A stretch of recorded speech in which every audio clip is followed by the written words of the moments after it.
Saat ini ada kelompok-kelompok tertentu yang secara sistematis dan masif mencoba untuk mencoreng kehormatan dan kemuliaan Habib Utsman bin Yahya. Nah, jadi saat ini di medsos ini lagi rame. Mereka mengutip beberapa karya Habib Utsman, mereka mengutip beberapa literatur dari Belanda, ya ikhwan. Mereka mengutip beberapa pernyataan dari Senok Ugrong dan lain sebagainya, kemudian memfitnah Habib Utsman sebagai antek Belanda. Apa yang sudah terlewat di masa lalu, yang tertinggal di masa kita di masa sekarang adalah surat-suratnya saja. Tapi saya punya satu catatan, Mas Kin, mungkin karena ini ditulis Said Utsman kepada Snoek, kepada kawan-kawannya di Belanda. Saya melihat ini seperti seorang karyawan yang menulis surat kepada HRD-nya. Nah, jadi begitu Habib Utsman pulang sekitar tahun 1862, saudara, ini ulama-ulama dari Jakarta dan sekitarnya, dari Bogor, Tangerang, Bekasi, semua mereka rame-rame datang belajar ke Habib Utsman, ya ikhwan. Nah, sampai apa? Sampai Habib Utsman ini dimuftikan oleh mereka, bukan dimuftikan oleh Belanda, ya ikhwan. Nah, saya koreksi dulu tuh. Jadi bukan ujuk-ujuk Belanda angkat Habib Utsman sebagai mufti, enggak. Jadi dalam rangka kalimat itu membuat saya tuh setiap kali melihat catatannya Said Utsman dengan yang dibandingkan dengan suratnya dengan Syekh Ahmad Khotib tadi itu punya nuansa yang berbeda.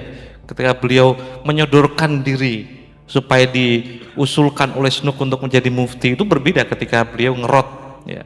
Kita jangan dengarkan fitnah yang aneh-aneh, fitnah yang macam-macam tentang Habib Utsman bin Yahya, ya ikhwan. Nah, baik. Kemudian di tahun 1871, saudara, di mana-mana manggil Habib Utsman mufti. Saudara, mufti. Akhirnya pemerintah Hindia Belanda pun mengakui kemuftian daripada Habib Utsman. Karena orang untuk jadi mufti kan ada syaratnya, ya ikhwan. Nah, ada ulama-ulama mau diangkat ke Belanda jadi mufti, nggak ada yang berani, ada Habib Utsman. Ketika Said Utsman merasa di dalam suratnya yang diterjemahkan oleh Mas Gin itu, saya membaca suratnya Said Utsman ketika mau mendorong dirinya sendiri kepada Snoek biar nanti nama dia disebut dan mendapat jabatan mufti itu. Saya melihat itu sebagai seorang kiai yang ngerasa kedudukan seperti ini jika saya berikan kepada orang lain itu makruh, kayaknya gitu. Aisar fil ibadah makruhun gitu.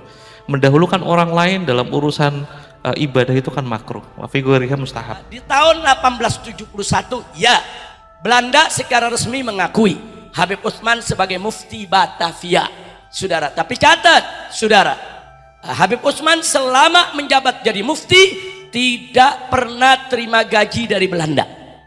Nah, ini mesti kita catat. Habib Utsman nggak terima gaji dari Belanda, saudara. Habib Utsman menolak, nggak mau terima gaji dari Belanda.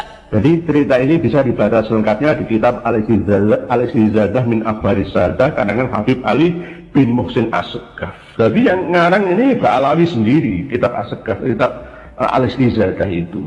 Di dalam kitab Al-Istizadah bahkan dijelaskan bahwa imigran Yaman itu termasuk Pak Alawi gajinya mahal. Jadi mahal memang, bayar mahal. Jadi bahkan kitab ini juga menyebutkan bahwa gaji Habib Utsman bin Yahya sebagai pegawai pemerintah Belanda di bidang keagamaan dengan jabatan mufti Batavia adalah 600 gulden. Ini pertama. Satu gulden itu 77.000 rupiah kalau sekarang. Nanti kalau 600 kali 77.000 yang jangan kalikan aja, hampir 6 juta kalau sekarang, belum tambahan lain-lain. Karena kalau Senok Ugrongnya itu gajinya 1.200 gulden kali 77.000, satu guldennya 77.000 rupiah. Jadi jabatan mufti Betawi itu adalah atas pemberian Belanda, bukan pemberian ulama-ulama pribumi. Bahkan fatwa Habib Utsman bin Yahya terkadang berseberangan dengan fatwa ulama pribumi, sehingga beliau sering berpolemik dengan ulama pribumi. Termasuk ketika beliau mendoakan Ratu Belanda dalam khutbah Jumat. Saya punya filenya, saya punya teks doanya, doa yang dibaca oleh Habib Utsman bin Yahya untuk Ratu Wilhelmina, mendoakan Ratu Belanda dalam khutbah Jumat. Juga ketika beliau menentang seruan jihad melawan Belanda yang dikumandangkan oleh ulama pribumi Banten. Jadi ketika ada pribumi yang melawan pemerintah Belanda itu selalu dilawan oleh Habib Utsman bin Yahya dengan fatwa haram, ekstremis, pemberontak. Jadi ada Geger Cilegon 1888, termasuk perang paling lama di Nusantara itu perang Aceh. Itu Sunan Gurunya juga mengandalkan fatwa dari Habib Utsman bin Yahya.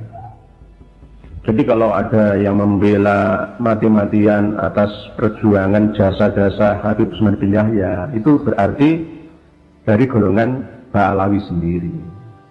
Ya wajar memang golongan mereka, tapi itulah kebenaran. Versi siapa? Kalau versi Indonesia, Habib Utsman bin Yahya adalah pengkhianat, penjilat. Tapi kalau versi Ba'alawi, ya pahlawan, pejuang.